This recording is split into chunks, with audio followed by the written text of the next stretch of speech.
Баршаңызға қайырлы күн достар. Бүгін сіздермен жалбызды қалай ұзақ уақытқа сақтауға болады, сол жайлы бөлісетін боламын. Жалбызды сақтаудың бірнеше түрі бар. Қазір сіздерге соны көрсететін боламын. Бұл менде өзімнің бақшамда егілген жалбыз. Бір күн бұрын қырыққан болатынмын.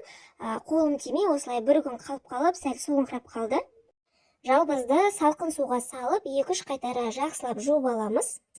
Бойындағы құрттар, паразиттер кету үшін суға 2 ас қасықтай сода салып, жарты сағатқа қалдырып, одан кейін тағы да 2-3 қайтара жақсылап шайып, солай жуып алса да болады. Менде уақытым аз болғандықтан суға осылай 2-3 қайтара жақсылап жуып алдым. Жақсылап жуып алған жалбыздарымызды тезірек кептіру үшін осындай қағаз салфеткалардың үстіне араларын ашып жайып шығамыз. Үстіне де қағаз салфеткаларды төсеп сүртіп шығатын боламыз. Сол кезде біздің жалбыздарымыз ұзақ тұрмайды, тезірек кебетін болады.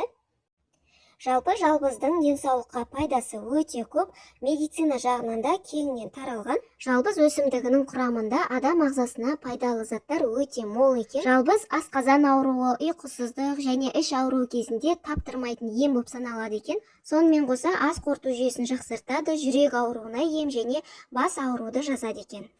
Жалбызды тек қан қысымы жоғары адамдарға және де кішкентай бүлдіршіндерге, яғни 6 жасқа дейінгі балдарға беруге болмайды екен.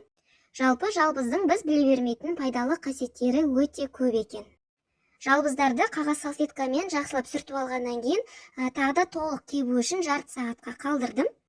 Жалбызды мен 2 әдіспен сақтайтын боламын. Біреуі морозилькке салып сақтаймын, екіншісін кептіріп сақтайтын боламын.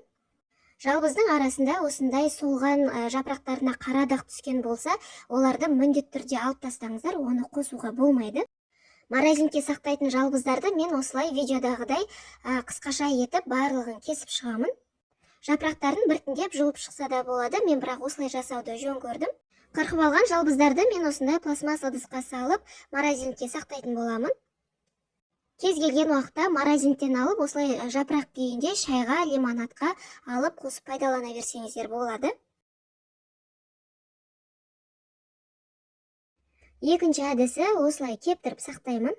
Жақсылап кебу үшін мен далаға жайып алатын боламын. Бірақ далаға жаю міндетті емес, үйде де кептіре беруге болады. Жалбыздарды далаға жайған кезде күннің астына жаюға болмайды, міндетті түрде көлеңкі жерге жаю керек, себебі күннің астында қалсақ, жалбыздар бойындағы пайдалы қасиеттерін жоятын болады.